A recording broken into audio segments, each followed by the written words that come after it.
we're kicking off our Healthy Holidays Advent Calendar.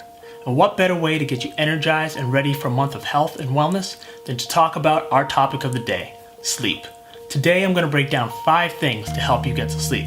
This is going to be part 1 of a 4-part series on sleep, tackling how to get to sleep, how to stay asleep, how to improve your quality of sleep, and then diving deep into the science of sleep. So stay tuned. So these are 5 things that I do every day to make sure I get the sleep that I need. The first thing that I do is schedule my sleep. It is so important to just set a timer or remind yourself that it's time to go to sleep.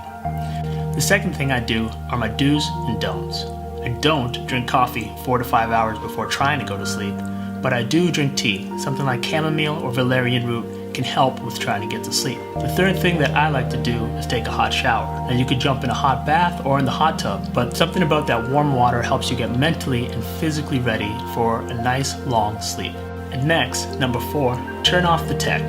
Whether it's your phone, your laptop, your tablet, or that TV, make sure that they're all turned off and that they're silent.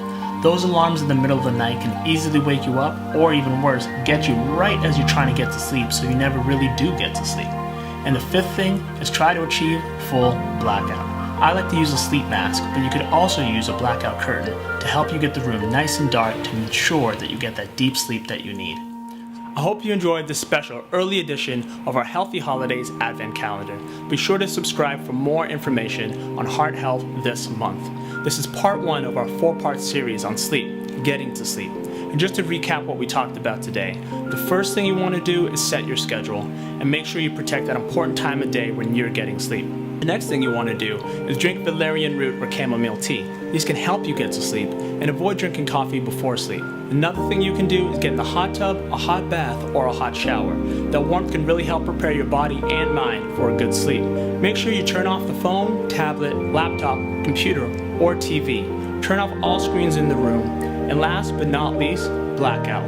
So what that means is use earplugs to help block out sound, as well as an ear mask or blackout curtains to help darken the room. These are 5 tips to help you get to sleep, and check back next for part 2 on our series, not getting to sleep, but how to stay asleep. Thanks for watching, be sure to subscribe, and as always, live Welfie.